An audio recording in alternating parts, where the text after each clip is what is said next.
Ik heb het idee dat ik weer dichterbij kom, dus dat is mooi. Maar de volgende krachtmeting is in augustus bij de Pre-Olympics. En dan zullen we zien hoe het staat. Ja, ja, nou deze primeur die is mij schreeuwen. Het is altijd mooi in eigen land winnen. Maar dan is vanzelfs al volle verder bezig. Want hoe het hier, dan moet het helemaal echt gebeuren. Hè? Ja, 15 maanden. Dat is mijn derde spelen dan. En 15 maanden is heel kort. Dat is sowieso, dat is zo voorbij, dus je moet heel goede prioriteiten nog weten. Maar daar willen we rocken, daar willen we staan. Rio.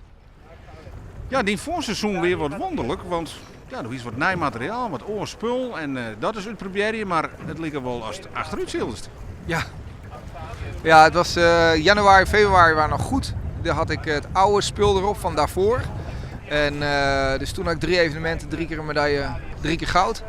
Toen in half februari, maart en april, allemaal nieuw materiaal.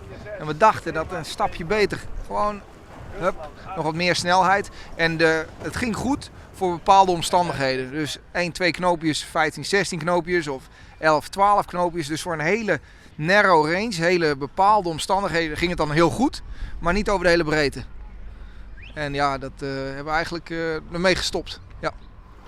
Dus we hebben waarom weer het oude vertrouwde spul en voor de titel. Klopt, ja, nou dat is goed. Dan weet je dat het goed zit. Dat is dus duidelijk voor Rio. Daar was net de volle meer om sleutelen. Maar wat zijn andere omtankspunten? We zijn nog deze week ook een nieuwe boot. Dus daar staat nog wel een klein vraagteken achter.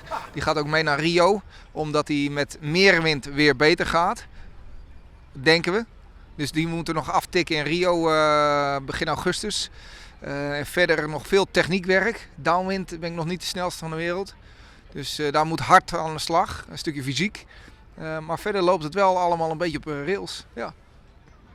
Dus je stiert een man die op de route goed leidt nou? Er moet nog wat gebeuren, maar het gaat goed. Ik wil toch nog even met die waarom naar die race. Want ja, had je hier dan voor eigen publiek zielen, dan wil je mijn glans afscheid nemen. Dus die medal race, die moest ik echt graag winnen. Ja, nou ik ging vooral voor de winst van de serie. Dus dat ik zoveel ruimte had op die Australiër en dat ik hem nooit vrij heb gegeven. Ja, dat was heel sterk. Echt een confrontatie opgezocht.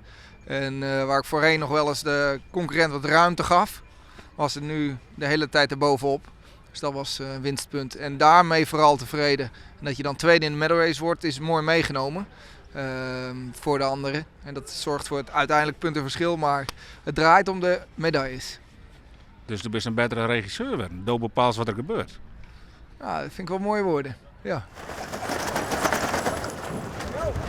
Super jongen! Hé, voorgevaar op je jeep!